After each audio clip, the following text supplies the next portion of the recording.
Баби. Много сладко, болно ви ходя, ще ти стигна. В Огражден сватбата започвала още в четвъртък. Тогава едновременно в дома на булката и в дома на младоженеца се събирали близките и започвали сватбените приготовления и обреди. В петък в дома на булката се подреждал чиизът, а в събота и неделя се провеждала същинската сватба с песни, танци, хора и характерните за района сватбени обичаи.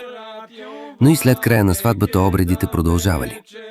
В понеделник, когато младата булка вече била в дома на младоженеца, идвало време за един особен следсватбен обичай, наричан баби. Добро вечер. Добро вечер. Иде да те кана да дойдеш на баби, на маленката и тръба тази вечер, ти правиме адето да направиме за бабите. Живи и здрави младите. Амин, дай го. Живи и здрави, сгоре да се връзне. Чулте, Господ. Живи и здрави. Да бъдат много щастливи. Много сладко, болно ви ходя, ще ти стигна. Що ви искате, че дойдем да се заживи и здрави? Ке дойдете. Трябва да дойдете да направим адето. И за бабите, за сватба. За сватба, баби. Ай, нека са живи и здрави, че дойдем. Много хубаво вино. Да са ни живи и здрави, колко коса имат по главата, толкова пари да имат в кисето. Чулте, Господ. Айде, щом сте кажали, че дойдем да са живи и здрави, и много деца, и два пъти да близнат. Чулте, Господ. Да са живи и здрави. Нека да са. Да са живи и здрави и много късмет да имат. Чулте, Господ. Айде са. Айде.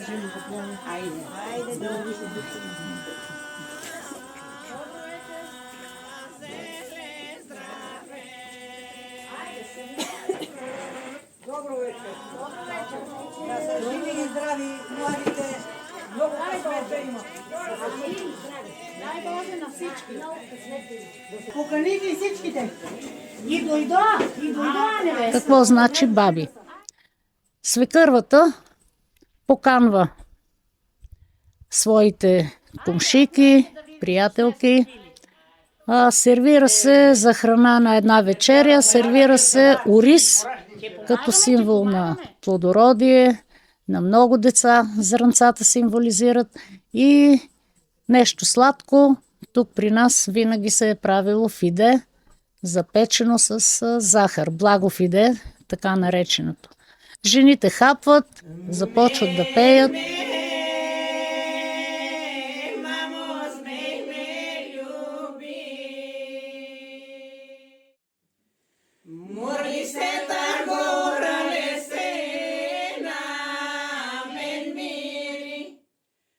И се излиза на двора, изиграва се обичая баби. Баби защо? Защото са предимно жени баби. И интересното в този обичай е, че се троши така наречения шутур. А това е глинен съд, който от едната страна трябва да е леко начупен, чепнен, дето се казва, символизира това, че вече момата е станала жена, невестата е в къщата, като в този шутур се слага вода, жито и стотинки, като житото символ на плодородие, стотинките да имат винаги пари, а водата си е пречистващата сила. Пали се слама, това е за дженк, както го казват тук по Огражден, за да може бабите повече да скачат, защото знаем, че бабите са си баби, много не могат да скачат, но като видят огън под полите, започват да скачат. Изиграват се бабите, невестата с хумористична песен, в която се казва, че невестата ще покаже кой командва. Значи не напразно се казва в песента: водата клокоти или водата ври, свекър се крекоти или свекъра се смее, а свекървата се ежи. Значи на нея малко е чоглаво какво ще се случва от тук нататък с тази невеста. След като се изиграят бабите, има няколко неща. невестата девера я води на кладенеца, да й покаже откъде да носи вода. Защото вода в миналото не е имало в всяка къща. Водата е била 1-2 кладенеца за цялото село и показва откъде да носи вода, за да може да готви, да меси хляб и да си гледа децата. След като се върне от кладенеца, свекървата я посреща с питка хляб. Хляб винаги трябва да има в една къща. Този хляб тя го раздава и на жените, които са все още там и участват в тази вечер, така да я наречем. Да, ама докато ядат хляба, жените правят и трохи.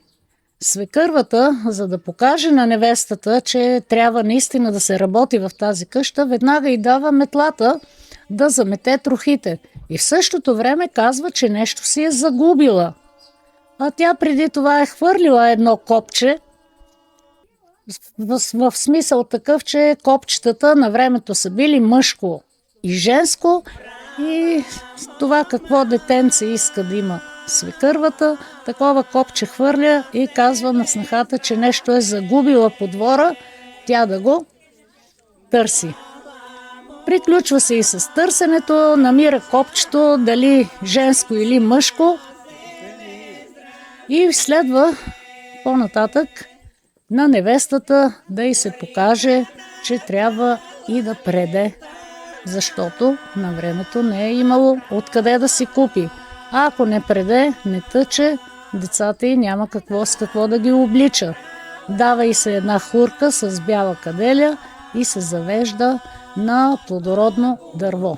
Най-често на круша, защото крушата се счита за дърво, което дава много плод и е много издържливо при всякакви условия.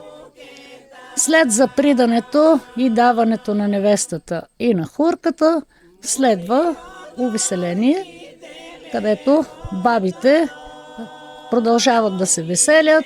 Към веселието вече се присъединяват и някои от мъжете. И веселбата продължава. Невестата е приета в новия дом.